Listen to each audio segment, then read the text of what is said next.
तो भारतीय राष्ट्रीय कांग्रेस को समर्पित इन पंक्तियों के साथ मैं अपनी बात शुरू करती हूं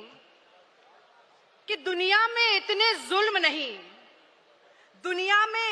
जुल्म नहीं जितनी लड़ने की ताकत है। तानों के शोर में रहकर भी हमें सच कहने की आदत है। मैं सागर से भी गहरा हूं, तुम कितने कंकड़ फेंकोगे।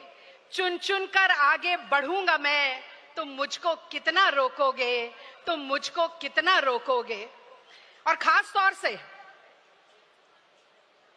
अपने मोहब्बत वाले नेता के लिए कि मैं उस माटी का वृक्ष नहीं जिसे नफरत की नदियों ने सींचा है। मैं उस माटी का वृक्ष नहीं जिसे नफरत की नदियों ने सींचा है। बंजर मिट्टी में पलकर मैंने मृत्यु से जीवन खींचा है। मैं पत्थर पर लिखी इबारत हूं, शीशे से कब तक तोड़ोगे। चुन चुन कर आगे बढ़ूंगा मैं, तो मुझको कितना रोकोगे।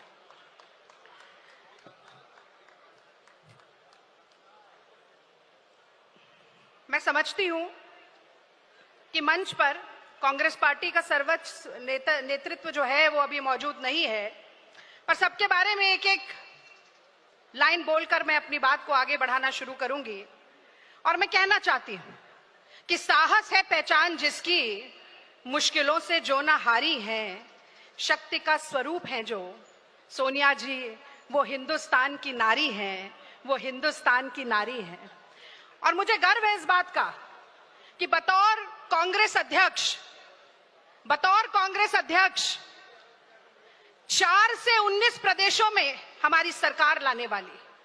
अटल अडवाणी युग के सूर्य को अस्त करने वाली और मुझ जैसी लाखों करोड़ों आम घरों से निकलने वाली बेटियों और महिलाओं का हाथ पकड़कर राजनीति और समाज में आगे बढ़ाने वाली सोनिया गांधी जी का सानिध्य और नेतृत्व हम सभी को प्राप्त हुआ। ये बहुत सौभाग्य की बात है। आदरणीय खड़गे जी मंच पर नहीं है, लेकिन मुझे लगता है कि कांग्रेस का हर कार्यकर्ता जब आज खड़गे जी की तरफ देखता है तो न सिर्फ वो ये सोचता है कि पंक्ति में खड़े हुए अंतिम व्यक्ति के आंसू पोंछने हैं, कि दलितों, वंचितों, हाशिए पर पड़े हुए लोगों के हक और हुकूक की आवाज को बुलंद करना है, बल्कि वो ये भी सोचता है कि अगर कांग्रेस की विचारधारा का परचम निष्ठा और प्रतिबद्धता के साथ उठाया जाए तो एक ब्लॉक अध्यक्ष से कांग्रेस के राष्ट्रीय अध्यक्ष तक का सफर भी साथियों पूरा किया जा सकता है। और मैं कहना चाहती हूं कि देश भर में संगठन को मजबूत करने की जिम्मेदारी जिनके कंधों पर है, जोश, जुनून, जज्बा और ऊर्जा कांग्रेस पार्टी में उसका संचार करने की जिम्मेदारी जिन पर है, केसी वेणुगोपाल जी भी हमारे बीच में है। और जो नहीं है, 1 मिनट, बस 1 मिनट का समय और लूंगी, प्रियंका जी के लिए भी 2 शब्द बोलूंगी मैं जरूर, आज इस मंच पर नहीं है। लड़की हूं, लड़ सकती हूं का नारा देकर इस देश में महिला सशक्तिकरण, सम्मान और सुरक्षा की प्रतीक जो बनी, मैं समझती हूं कि लोकतांत्रिक संवैधानिक मूल्यों का आज जब शरण हो रहा है तो मुझे याद आता है कि पंडित जवाहरलाल नेहरू जब सक्रिय राजनीति में आए तो रविन्द्रनाथ ठाकुर ने उनके लिए कहा था कि पंडित नेहरू का आना ऋतुराज बसंत के आने की तरह है, और इसी तरह प्रियंका गांधी जी का सक्रिय राजनीति में आना उस बसंत ऋतु के आने की तरह ही हुआ जिसने कि एक नया संचार किया। और गीतांजलि की कुछ पंक्तियां हैं कि ध्वंसा विशेष के विगत चिन्ह जब मिट्टी में मिल जाते हैं, फिर उसी जगह फिर नए भवन, फिर नए सुमन, फिर नए उपवन खिल जाते हैं। और उसी तरीके से कांग्रेस पार्टी को एक साथ, एकजुट, कंधे से कंधा, कदम से कदम और आवाज से आवाज मिलाकर हर साथी को खड़े होकर आज जो नफरत की राजनीति, वैमनस्य की राजनीति, सांप्रदायिकता की राजनीति फैलाई जा रही है, उसके खिलाफ लड़ने का काम करना है। और अंतिम बात मैं बस यही कहूंगी कि एक नेता अगर देश में है जो सुलगते हुए मणिपुर में जाकर लोगों के जख्मों पर मलहम लगाता है, अगर एक नेता कोई है, हाथरस की बेटी के साथ दरिंदगी होती है और परिवार के आंसू पोंछने के लिए जाता है, अगर एक नेता कोई है कि देश की पहलवान बेटियों को घसीटा, मारा, उनको बालों से पकड़कर इधर उधर फेंका जाता है तो उनके सम्मान के लिए जाकर खड़ा होता है, अगर एक नेता इस देश में है जो अन्नदाताओं के लिए ट्रैक्टर को संसद तक ले जाता है, जो भट्टा परसौल में मोदी सरकार के घुटने झुकाता है, अगर एक नेता कोई है कि दिल्ली के बसंत कुंज में झुग्गियां टूटती हैं और वहां पर जाकर खड़ा होता है, एक नेता अगर कोई है जो कन्याकुमारी को कश्मीर से मोहब्बत के फेविकोल के साथ जोड़ता है साथियों, तो बहुत गर्व है मुझे इस बात का कि वो मेरा मोहब्बत वाला नेता राहुल गांधी है, राहुल गांधी है और राहुल गांधी है। जब राहुल गांधी जी कांग्रेस के अध्यक्ष बने तो मुझे प्लीनरी सेशन का संचालन करने का मौका मिला था, और जो पंक्तियां मैंने उनके लिए कही, मैं उसी से अपनी बात को खत्म करना चाहती हूं कि हो पांव में जिसके ताकत वो चल के रहता है,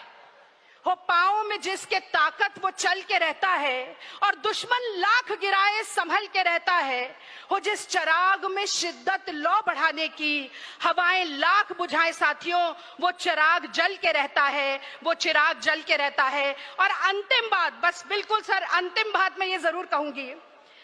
कि कांग्रेस का जो रेजोल्यूशन CWC का वर्किंग कमेटी का पास हुआ, उसमें खेड़ा सत्याग्रह और बारदोली सत्याग्रह की बात की गई, जिसके बाद सरदार वल्लभ भाई पटेल जी को सरदार की उपाधि मिली, जनता ने वो उपाधि दी। मैं उससे थोड़ा सा इतर लेकर जाना चाहती हूं, बिहार में भी चुनाव है, एक चंपारण की बात मैं जरूर करूंगी, क्योंकि ये महात्मा गांधी की भी भूमि है, और चंपारण में महात्मा गांधी ने कहा था, पहली बार अभय और निडरता का मंत्र दिया। उन्होंने वकीलों से, किसानों से और कांग्रेस के कार्यकर्ताओं से कहा कि जो नीलहे हैं, जबरदस्ती नील की खेती कराने वाले हैं, इनसे डरो मत, इनके खिलाफ इनके अन्याय के खिलाफ आवाज उठाओ। और वही डरो मत का नारा ये कांग्रेस का हाथ दिखाकर, ये अभय मुद्रा दिखाकर हमारे नेता राहुल गांधी कहते हैं। वो कहते हैं अन्याय से डरो मत, शोषण से डरो मत, सत्ता की तानाशाही से, सत्ता के गुरूर से डरो मत। और मैं जानती हूं कि ये हर कांग्रेस का कार्यकर्ता जो यहां बैठा है, उसके इरादों में बहुत फौलाद है, उसके सपनों में बहुत लोहा है, और उसके अंदर बहुत जोश, जुनून और जज्बा है। और मैं आप लोगों के लिए एक बार ये बात जरूर कहना चाहती हूं कि अगर आप ठान लें तो कोई ऐसी ताकत नहीं है, और खास तौर से ये जो माफी वीर है, अंग्रेजों की पेंशन पर जीने वाले हैं, ये गांधी के हत्यारे हैं, और ये आज के युग के जो गोडसे हैं, गुजरात की धरती पर उनके लिए एक लंबी सी हुंकार हमें जरूर देनी चाहिए। आज देश में महंगाई की मार है, नौजवान बेरोजगार है, महिलाओं की अस्मिता तार तार है, किसान आत्महत्या करने को लाचार है, पेट्रोल डीजल 100 के पार है, हर कमजोर हो रहा हर संवैधानिक अधिकार है। ऐसी नाकारा और निकम्मी ये गुजरात की और दिल्ली की मोदी सरकार है। तो मेरे साथ एक बार जोरदार नारा लगाइए कि जो सरकार निकम्मी है, अरे जो सरकार निकम्मी है। मुझे इस गौरवशाली क्षण का भागी बनाने के लिए ये मौका जो मुझे मिला, मैं बहुत बहुत आभारी हूं। जय हिंद, जय गुजरात, जय कांग्रेस।